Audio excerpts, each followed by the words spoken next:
Olá galera, vamos lá agora rapidinho aqui passar pelo conceito de função afim, conceito da lei de formação, tá? Então uma função f definida dos reais nos reais, com f de x igual a x mais b, onde a e b pertencem aos reais, é denominada função afim, tá? Então aqui pode haver uma divergência de um material de outro, porque alguns autores colocam que a função afim, na função afim, o a deve ser diferente de zero, tá? Para mim aqui, o a pode ser qualquer número real, tá? A gente vai ver a consequência disso mais para frente, porque aí a nossa função constante será uma classificação dentro de funções afins, tá? Estou nomeando aqui os termos. Esse coeficiente A é chamado de coeficiente angular, porque ele tem a ver com o ângulo da reta, já adiantando, que a função afim nós vamos ver que é uma reta, e tem a ver com o ângulo entre essa reta e o eixo x, tá? E o B é chamado de coeficiente linear da minha função, tá? Então aqui exemplozinho só para trabalhar esse conceito, né, do que é a função afim, em termos de entender, olhar para uma lei de formação e saber se ela é uma função afim ou não. Então ela tem que ter aquela forma: ax mais b, a vezes x mais b. Então a letra A é uma função afim, o a é 3 e o b é o 1, tá? O segundo exemplo aí, né, não é o a, ali era o primeiro exemplo, o i, agora o 2i, o segundo exemplo. 3x ao quadrado mais 1 não é uma função afim. Por que não é uma função afim? Porque em uma das parcelas aparece a minha variável x elevada a 2. Então não é função afim. Função afim tem que ter x elevada a 1 somente. Se o a for diferente de zero, se o a for zero, nem o x vai aparecer só um número, tá bom?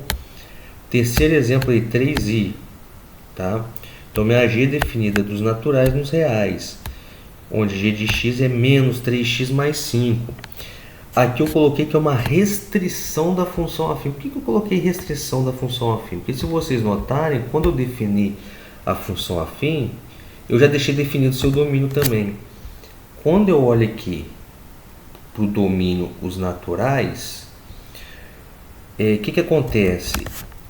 Vai ser uma restrição da função afim, ou seja, graficamente, que é o mais importante a gente entender, em vez de ser uma reta, em vez de pegar a coleção de todos os pontos que seria se o meu domínio fosse os reais, como o meu domínio são os números naturais, vão ser pontos sobre uma reta e não a reta como um todo, tá? Por isso que eu coloco uma restrição, tá?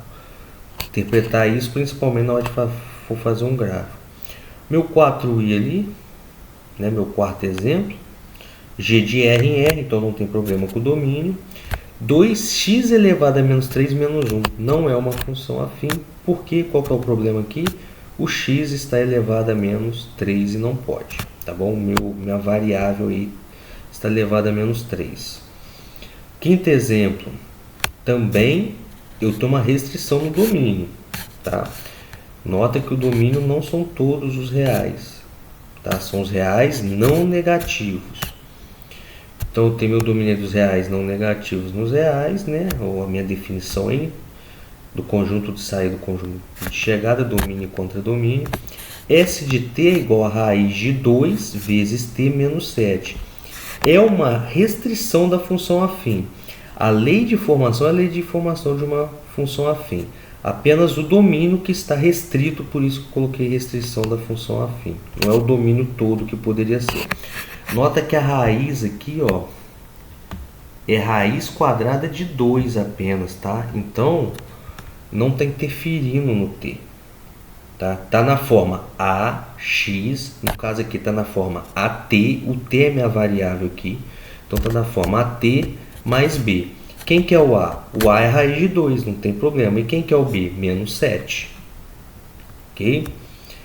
Sexto exemplo, h de r em r, onde minha h de x é menos 7x. Isso é uma função afim. O domínio não está restrito, então não é restrição, é uma função afim mesmo. E o a, né, meu coeficiente angular é o menos 7 e meu b é 0. Como ele é 0, eu não preciso colocar ali mais 0, né? Não vai alterar nada. Esse tipo de função de b é 0, a gente vai ver que a gente chama ela de função linear. Tá? Então é uma lei de formação de uma função linear, que é uma classificação dentro de uma função afim. Tá? Sétimo exemplo, h de r em r, também não tem restrição no domínio, onde h de x, o hzinho, né, o h minúsculo de x é igual a 13. Isto é uma função afim pela forma como definimos lá em cima. Só que nesse caso aqui, o meu a é igual a 0, o b é 13 e o a é igual a 0. Esse tipo de função, onde não aparece, né, entre aspas, aí, não aparece o x, a gente chama de função constante. Tá? Graficamente, essa função constante vai ser uma reta paralela ao eixo x. Depois nós vamos ver. Tá? Porque independente do valor de x, como eu não vou substituir, o x pode ser 10, pode ser 1000 e tudo. Não vai alterar o valor de 13, porque eu não tenho uma expressão em que apareça o x, uma parcela com x, somando, subtraindo para alterar o valor do 13. Então vai ser sempre 13. Tá? Voltando só no exemplo 6 aqui, a função linear graficamente é uma reta que passa pela origem. É uma reta não horizontal que passa pela origem. Tá? E o sétimo, né, exemplo, que é a função constante, onde o a é 0, o gráfico de uma função constante vai ser sempre uma reta horizontal, ou seja, paralela ao eixo x.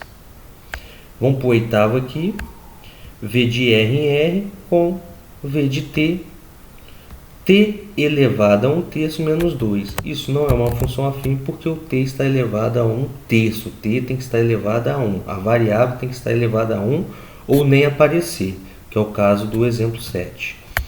E o nono exemplo e último para finalizar, o v maiúsculo, vzão de r em r, com v de t igual a que é t, tá, gente? Depois eu vou corrigir porque isso aqui está em outro... Esse símbolo aqui está em outro programa para introduzir ele. Então, aqui é 3/4 de t menos 9. A gente acostuma tanto por x, né? Mas aí é 3/4 de t menos 9. É uma função afim. O a é 3/4. O a e o b, gente, pode ser qualquer número, né, existente, qualquer número real, existente dentro dos números reais, né? Então pode ser raiz de 2, pode ser 3/4, pode ser dízima, tá? Pode ser qualquer coisa. 3/4, o a é 3/4 e o b é menos 9. Então aqui está bem definido, ax mais b. E aí, então, minha v de t é uma função afim. E eu termino esse conceito por aqui, tá? Bons estudos aí.